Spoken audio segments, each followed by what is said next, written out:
Hello students, greetings to each and every one of you. I hope class 8 students are doing good and enjoying their days. Today we are back with another class of our English chapter number 2. I know you guys were thinking कि sir ने पहले chapter के तो question answers नहीं दिए. Don't worry, I will give it within some days because we have to complete our chapter, we have to complete our syllabus. इसीलिए I am going to the next chapter and don't worry, I will share the PDF, I will share the question and answers with you, so you don't have to be worried at all. Okay, so I just want to go into our next chapter of English, lesson number 2. The name of the lesson is It Was Long Ago. So let's get started from the page number 22. Author's note. हम author के बारे में भी हम पढ़ेंगे कि वो क्या है, author कौन है, किसने इस poem को लिखा, ये क्या है करके. Author's note. Eleanor Fajon, 1881 to 1965, was born in London and was educated privately. ये इनका जो जन्म हुआ था लंदन में हुआ था और इन्होंने प्राइवेट पढ़ाई करी थी, मतलब किसी भी स्कूल में नहीं बल्कि घर में बैठ के ही अपनी पढ़ाई करी थी. She hailed from a family of authors. उसके फैमिली मेंबर्स जो थे वो क्या थे, सारे ऑथर्स थे. Her father Benjamin Faljon was famous novelist and her two young brothers were writers as well. Her father and her two younger brothers, they are very famous.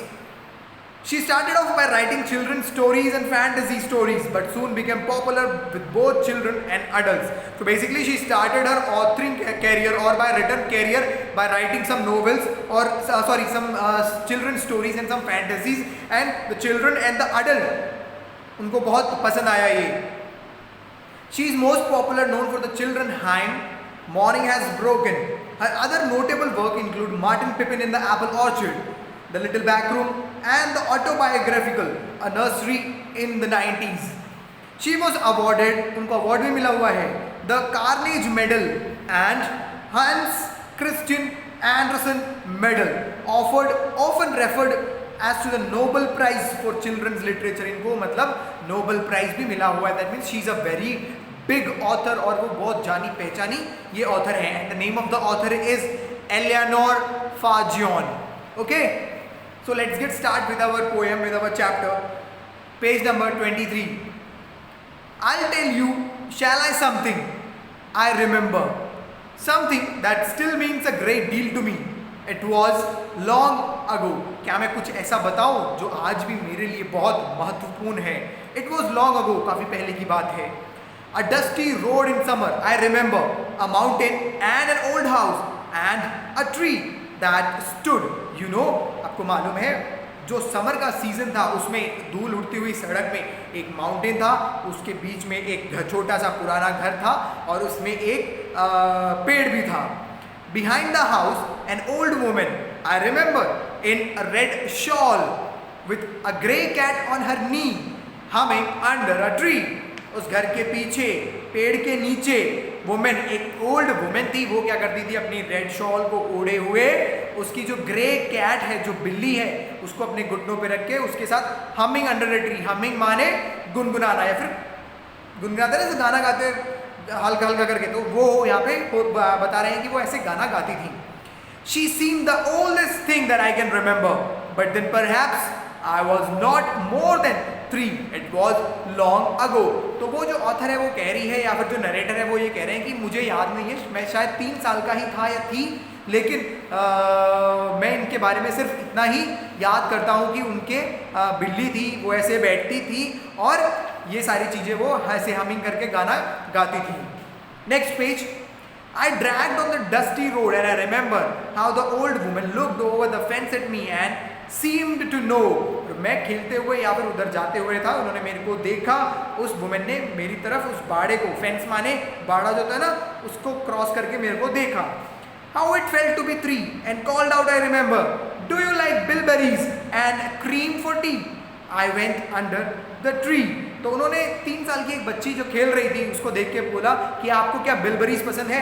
बिलबरीज it's a fruit, आप अपने word meaning में नीचे देख सकते हैं. Small dark blue edible fruits, एक dark gulab jamun type का होता है, it's a bilberry, but not not gulab jamun, it's jamun. जामुन जो होता है ना अपना वो उसी के तरह का होता है, बट इट्स बिट स्मॉल बिलबरीज. तो उस बच्ची से पूछती है कि आपको बिलबेरी चाहिए, and while she hummed and the cat purred, I remember how she filled a saucer with berries and cream for me so long ago. So उसको याद है कि उसने, उस लेडी ने एक सॉसर यानी एक कटोरे में पूरा वो बिलबेरीज भर दिया था, और उसकी बिल्ली भी वहाँ पे बैठी हुई थी, वो गाना गुनगुना रही थी और वो बिल्ली के बालों में ऐसे हाथ फेर रही थी, और चाय में डालने के लिए क्रीम भी बहुत सारा भर के उस बच्ची को दे दिया था. Such berries and such cream as I remember I never have had seen before and never see today, you know. और इतनी ज़्यादा बेरीज और इतनी ज़्यादा क्रीम ना मैंने पहले कभी देखी थी, और टुडे आज भी मैं कभी नहीं देख पाऊंगा. And that is almost all I can remember. The house, the mountain, the grey cat on her knee, her red shawl and the tree. And इतना ही मुझे याद है, इतना सभी मुझे याद है. उसकी बिल्ली, उसका घर, वो पहाड़, वो पेड़, उसका रेड शॉल, और उसकी जो ग्रे कैट जो है उसको घुटने पे बिठा के रखना. And the taste of the berries and the feel of the sun I remember and the smell of everything that used to be so long ago. और उस ऑथर को क्या याद है?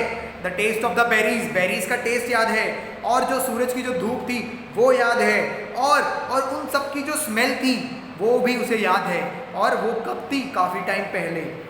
Till the heat on the road outside again I remember, and how long the dusty road seemed to have for me no end, you know. तो वो जो गर्मी, जब तक वो गर्मी है वो भी याद है, और वो खाली पड़े लंबे लंबे रोड, वो भी गर्मी के वो जो लंबे लंबे रोड हैं वो भी उसको याद है. This is the farthest thing I can remember. It won't mean much to you, it does to me. Then I grew up, you see. उसके बाद ये बोलता है कि इतना लंबा ही या फिर इतना पुराना ही मुझे याद है, इससे ऊपर मुझे कुछ भी याद नहीं है. एंड लास्ट में ये ऑथर कहती है कि ये जो चीज़ें मैंने बताई हैं दादी के बारे में, या जो नानी है, वो जो औरत है उसके बारे में बताई है, वो माइट भी आप लोगों के लिए मैटर नहीं करता है, लेकिन मेरे लिए वो चीज़ बहुत बहुत बहुत ज़्यादा मैटर करती हैं. So basically this is our chapter, we have completed. इसमें बस एक ऑथर है, ऑथर ने अपने बचपन के बारे में जो उसको थोड़ा बहुत याद था वो बता रखा है.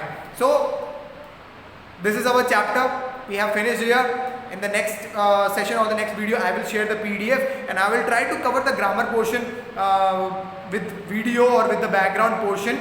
So don't worry, I will share the PDF and I will share the exercises, everything to you. आप लोगों को उससे किसी भी तरह की प्रॉब्लम नहीं होगी, आई प्रॉमिस. और अगर फिर भी आपको कोई प्रॉब्लम होती है तो पर्सनली आप मुझे DM कर सकते हैं, और अगर नहीं हो रहा है तो आप मेरे को इसमें वीडियो के नीचे जो कमेंट सेक्शन है उसमें आप कमेंट भी कर सकते हैं. सो टिल देन बच्चा लोग, take care, enjoy your day, and अपना कॉपीज़ में नोट कंप्लीट करना है. And coming days your periodic test is going to start, so prepare well, study well. Till then, bye bye, take care.